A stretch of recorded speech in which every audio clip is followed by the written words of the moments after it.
যে বিষয় নিয়ে আপনাদের সাথে কথা বলতে চাচ্ছি সে বিষয়টা হচ্ছে মহামান্য রাষ্ট্রপতির পদত্যাগ।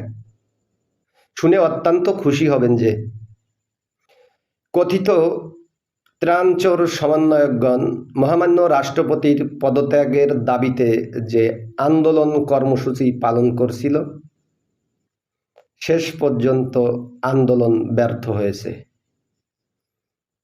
এই কথিত সমন্বয়কদের প্রধান উপদেষ্টা ডক্টর মোহাম্মদ ইউনূস মহামান্য রাষ্ট্রপতির পদত্যাগ নাকচ করে দিয়েছেন। এদিকে বিএনপির জ্যেষ্ঠ নেতারা মহামান্য রাষ্ট্রপতির পদত্যাগ চাচ্ছেন না। এমতো অবস্থায় দুই উপদেষ্টা মিলে মহামান্য সুপ্রিম কোর্টের প্রধান বিচারপতির সাথে রুদ্ধদ্বার বৈঠক শেষে গণমাধ্যমের কাছে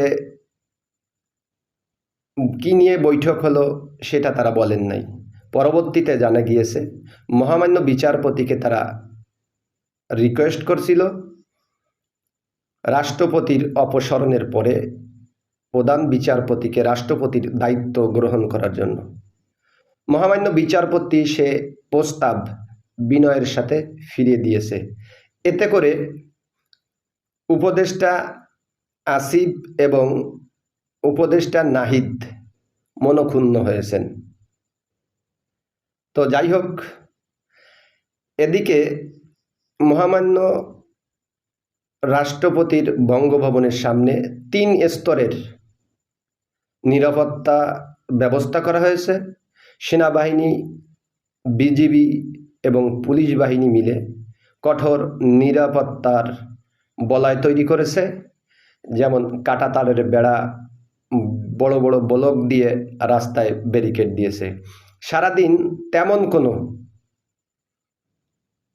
জমায়েত সেখানে দেখা যায়নি।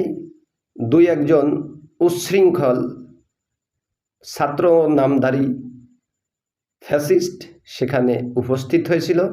তারা কোনো সুবিধা সেখানে করতে না পেরে ফিরে এসেছে।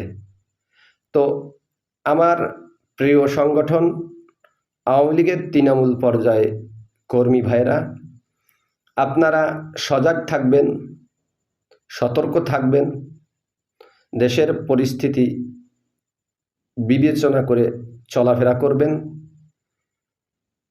তো আজকের মধ্যে আমি বিদায় নিচ্ছি। ভালো থাকবেন, সুস্থ থাকবেন। আসসালামু আলাইকুম ওয়া রাহমাতুল্লাহি ওয়া বারাকাতুহু।